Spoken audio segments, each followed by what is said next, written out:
Hey everyone, so I'm back again with another video. This time around I have some retro video game pickups to show you guys.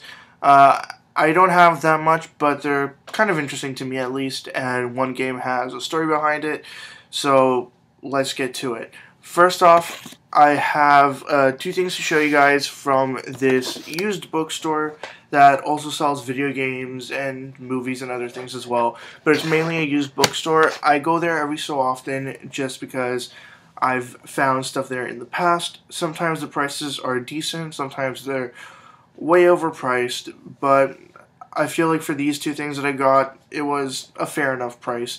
For $14, I got, first off, I got this one Game Boy game manual. It's for a game called Wario Blast. I don't actually have this game yet, but it was just kind of interesting, and it was in really good condition. And it's for a Wario uh, Bomberman game. It's kind of weird, but yeah, it's some kind of a cross between Wario and Bomberman, so I went ahead and grabbed that. But the game that I got is a very interesting long box PS1 game. I don't know what to make of it exactly, but it was, again, kind of interesting. It's a sort of mech first-person shooter game, but the name is just, in my opinion, ridiculous. It's called Crazy Ivan. And I think if something like this were to exist today, somebody would find some fault with this, maybe make some claims that it's racist or something, and it would just not exist, or they would change the name on it. Not to say that this is necessarily racist, but it's kind of just a little insensitive, and people today can be very, very sensitive towards something like this. But yeah, that one was complete inside with the manual, and I never actually knew that there were long box PS1 games like this in a completely cardboard box. It's hard cardboard, but it's still kind of interesting. Next up is a game that I bought from a person off of Kijiji. I've bought several games from him in the past because he's been able to give me pretty decent deals. The last retro game that I picked up from him was actually a boxed copy of Brainlord for the Super Nintendo. And this time around I got two more Super Nintendo games from him.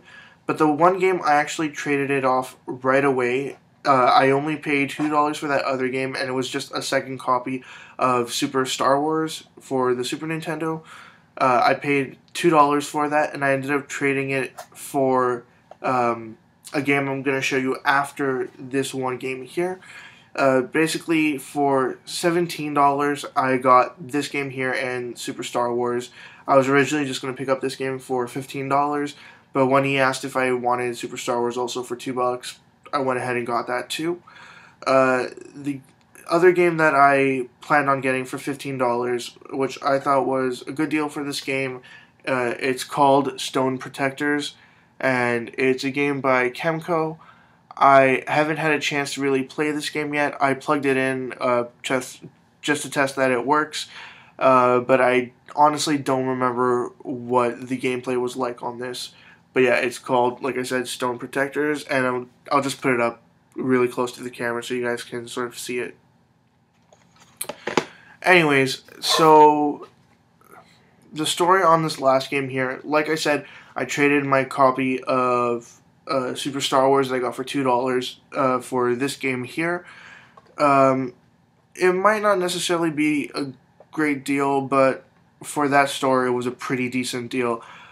Basically, near the used bookstore where I got the PS1 game and that manual, there was this new video game store that I hadn't ever seen before.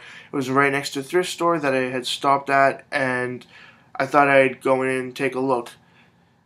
I'll basically say this. When I walked in and I looked right to my right where the display cabinet sort of started out, I saw a whole bunch of rip-off and bootleg Pokemon games, and he wanted $80 a piece on them.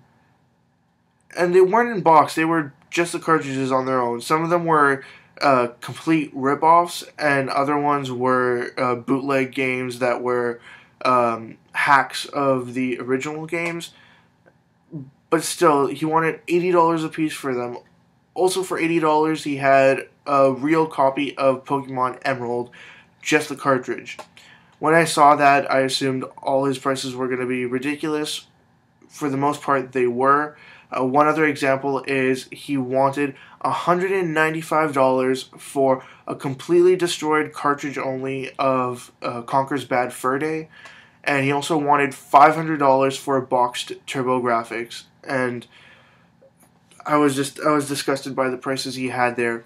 But basically, for the copy of Super Star Wars, I got this one NES game. It's a Data East game. I have never played this game before, but I have heard things about it. And when I actually started playing it, until I realized how you're actually supposed to play the game, it was kind of hard. But once I started learning and actually playing it, I found it very easy to sort of control and play. And the game is called Burger Time. And I think this was also released on some Atari consoles at the time as well, but I'm not entirely sure.